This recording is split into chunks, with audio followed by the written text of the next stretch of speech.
Welcome to the Tibet Center at 502 North Ridgewood Road in South Orange, New Jersey.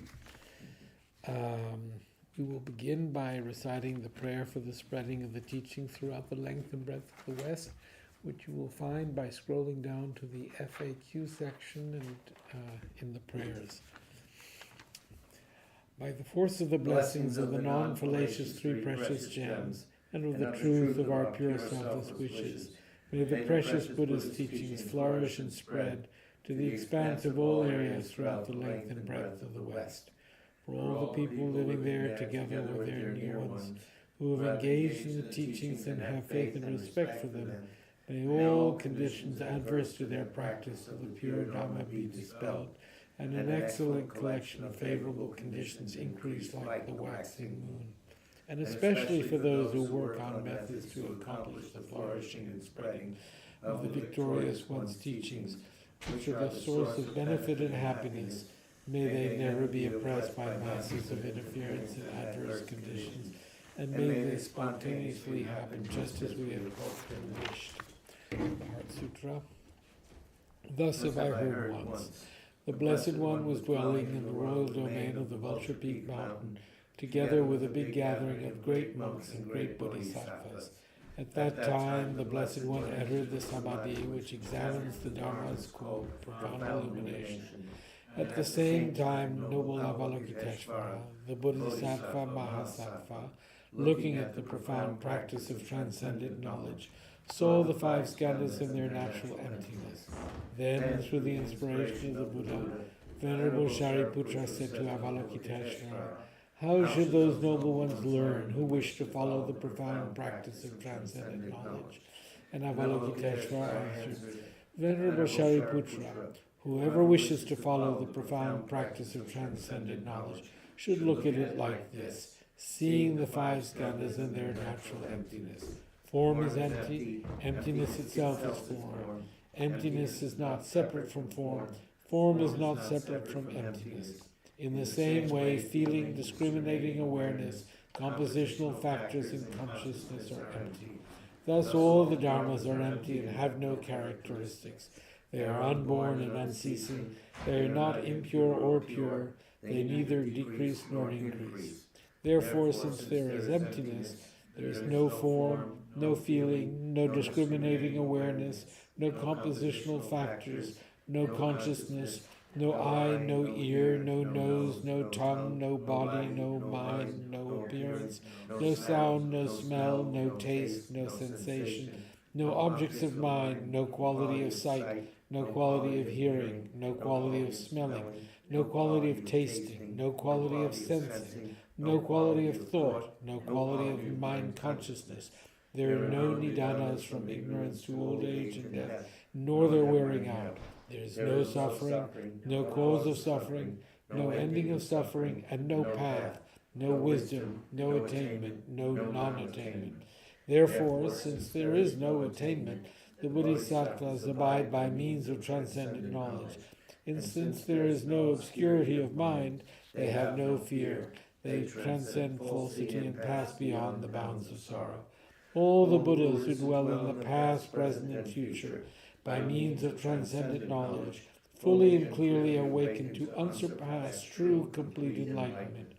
Therefore, the mantra of transcendent knowledge, the mantra of true insight, the unsurpassed mantra, the unequal mantra, the mantra which calms all suffering should be known as truth, for there is no deception. In transcendent knowledge, the mantra is proclaimed, Tadyata Om Gate Gate Paragata Parasamgate Bodhisvaha.